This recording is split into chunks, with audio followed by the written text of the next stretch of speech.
Once upon a time, in a quiet little village surrounded by green hills and flowing rivers, there lived a man named Arjun.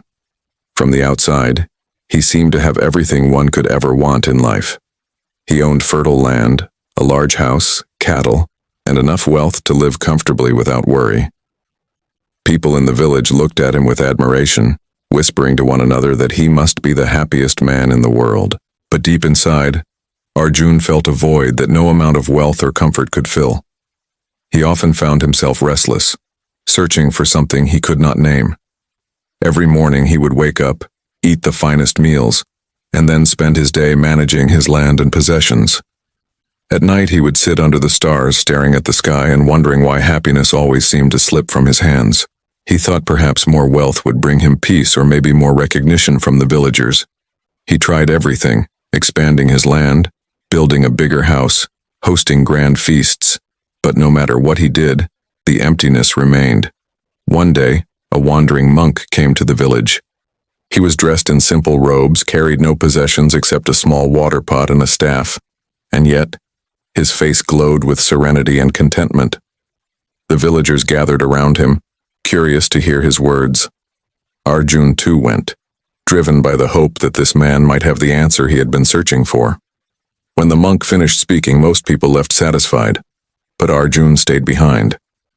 He approached the monk and asked with a trembling voice, "Master, I have everything people dream of, land, money, respect, yet my heart feels heavy, and happiness always escapes me.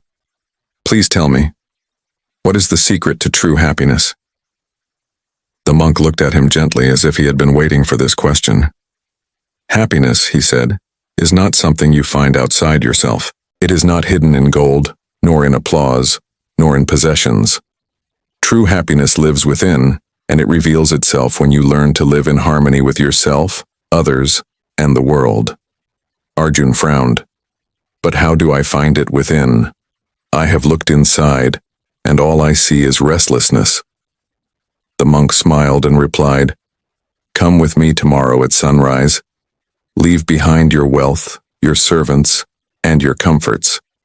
Bring only yourself." The next morning Arjun followed the monk into the forest. They walked for hours until they reached a small clearing by a river. The monk asked him to sit down and watch the water flow. "Tell me what you see," the monk said. "I see the river," Arjun replied. "It moves continuously, never stopping, flowing over rocks and branches, yet always finding its way forward." "Exactly," said the monk. "Life is like this river. We suffer when we try to hold it still or when we fight against its flow. Happiness is found when we accept life as it comes, letting go of the need to control everything. You cling to your wealth and possessions as if they define you, but they are only temporary. Just as the river does not cling to the stones it passes, you too must learn to let go." Arjun listened but remained troubled. "If happiness is not in wealth or success, then what should I live for?" The monk pointed at a group of children on the other side of the river, laughing as they played with sticks and stones. "Do you see their joy? They have nothing but the moment they are living in. Happiness is not in having more, but in appreciating what already is. It is in gratitude, in kindness, in living with purpose rather than possession." The words pierced Arjun's heart. For so long he had been chasing shadows, mistaking them for light. He had believed happiness was something to be earned, bought, or achieved, when in truth it was a choice to see beauty in the ordinary. The monk stayed with him for several days, teaching him simple practices: gratitude at dawn, mindful breathing by the river, acts of kindness without expecting anything in return. Slowly, Arjun began to notice changes in himself. When he woke up, he no longer thought first of his wealth or land, but of the sun rising, the songs of birds, and the gift of another day. When he ate, he tasted his food with awareness instead of rushing through the meal. When he met others, he looked at them not as competitors or means to an end, but as human beings, deserving of respect and love. One morning, while working in his fields, Arjun felt a strange lightness in his chest. He paused, looked around, and realized he was smiling without reason. The crops swayed gently. The sky stretched endlessly, and he felt connected to it all. He finally understood. The secret to true happiness was not in chasing more, but in embracing less, in giving rather than taking, in living with presence instead of regret or worry. From then on, Arjun lived differently. He still managed his land and home, but he no longer clung to them with desperation. He shared his harvest with those in need, treated his workers with compassion, and found joy in the simple moments of life. People began to notice the change in him. They saw that his laughter was no longer forced, his eyes no longer restless.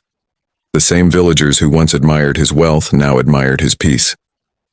Years later, when the monk returned to the village, Arjun welcomed him with deep gratitude. "Master," he said, "I finally understand. Happiness was never missing from my life. It was only hidden behind my desires and fears. You showed me how to clear them away."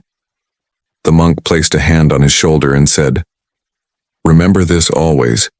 True happiness is not something to be found at the end of a long journey. It is here, in every breath, in every step, in every act of love and gratitude. Those who seek it outside will forever remain thirsty, but those who nurture it within will find themselves overflowing." Arjun bowed his head with tears of joy. For the first time in his life, he felt complete, not because he owned much, but because he needed so little. And from that day forward, he lived not just for himself, but for others, becoming a source of light in his village. The villagers would later say that Arjun had discovered a treasure far greater than gold, the treasure of true happiness, hidden in the heart of every human being, waiting only to be awakened. And so, his story became a reminder to all who heard it that happiness is not something to chase, but something to live here and now, with open eyes and an open heart.